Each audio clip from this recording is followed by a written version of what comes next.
In this problem, Mr. Hansel wants to hang his 15-Newton picture of Richard Feynman by two strings that make a 70-degree angle with each other. We want to know what is the tension in each string. So here we have a picture of Richard Feynman. We also have the angle. It's a 70-degree angle. We're going to start, as always, by drawing a free body diagram. So here's our dot to represent the picture. Gravitational force is always present. That is straight down. I'll label it as F sub g for gravitational force. There is no surface, so there's no normal force. There's no friction. However, there are strings, and so there are tension forces, and they just happen to be in the direction of the string. We'll label those as F sub t.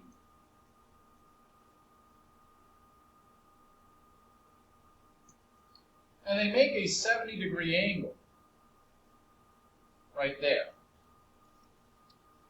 Now, the next thing we want to do is we want to write down what we are given.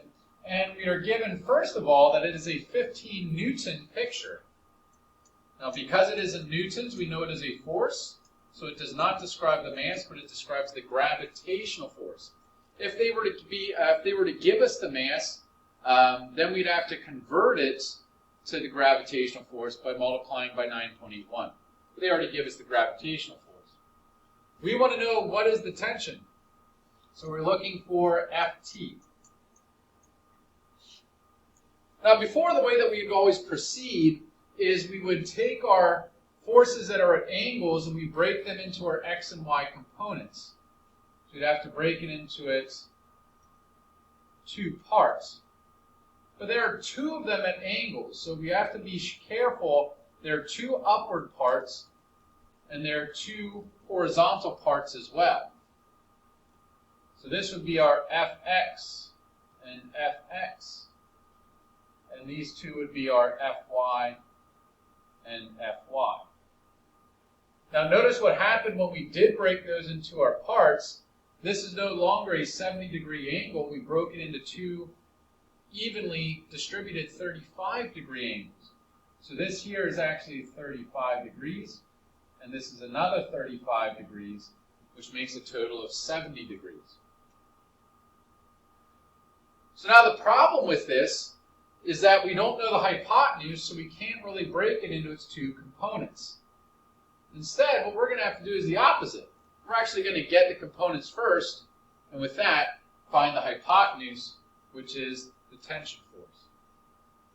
Now I'm going to redraw this free body diagram with just the components. So, same as before, I'm going to eliminate the hypotenuse and replace it with its two parts, its two components. So let me redraw this for us. We have the gravitational force down. We have our two y components up. And we have the two x components, which are horizontal.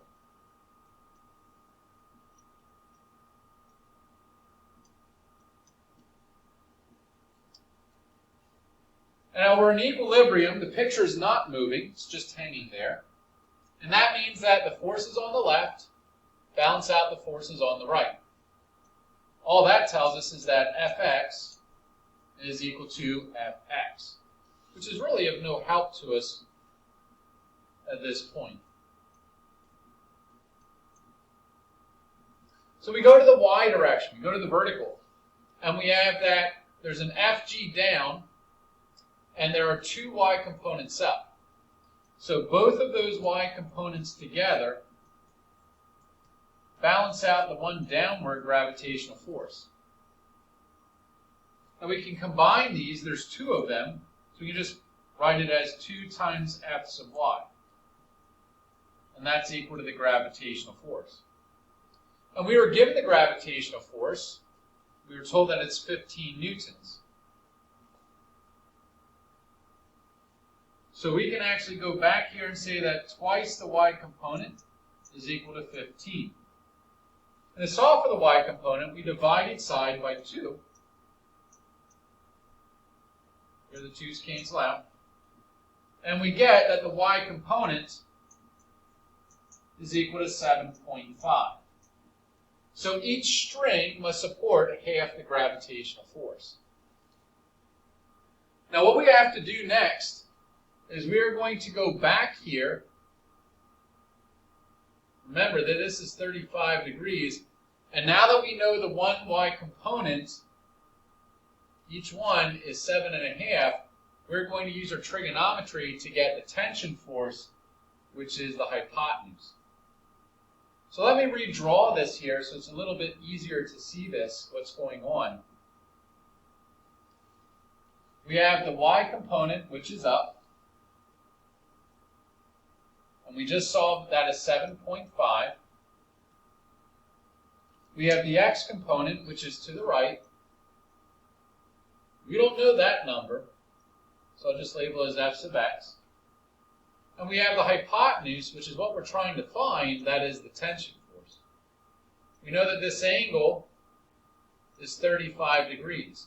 It used to be a full angle of 70, and it was cut in half to be 35. So now we're going to go to our SOHCAHTOA, and we're going to label these sides. We have that the tension force is the hypotenuse. The angle is on the bottom. The opposite of bottom is the top.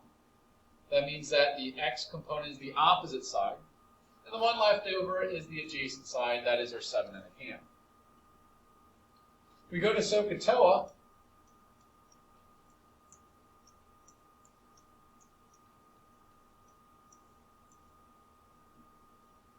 We see that we have the adjacent side, and we want to find the hypotenuse side, so therefore we're going to use cosine.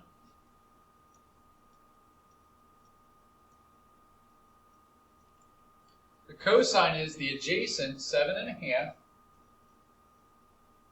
divided by the hypotenuse, which is the tension force we're trying to find. Remember that this cosine simply represents a number. You need to type it in your calculator or look it up on a trig table. And we see that the cosine of 35 is 0.819. And that equals 7.5 divided by tension force.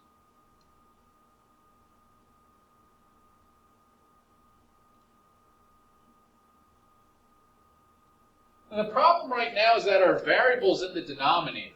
So whenever you have a variable in the denominator, your first step is to multiply the variable to the other side.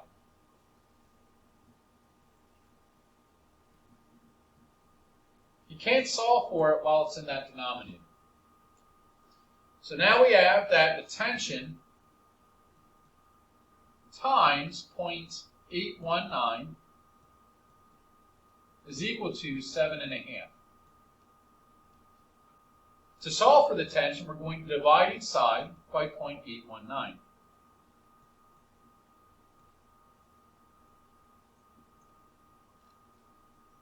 Here the 0.819 cancels out. And we get that the tension force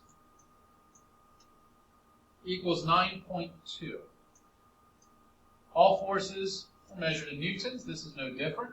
Remember, this component was measured in newtons. So that means all the sides are measured in newtons as well. And that was our main objective. The main objective was to solve for that tension force. So our problem is done.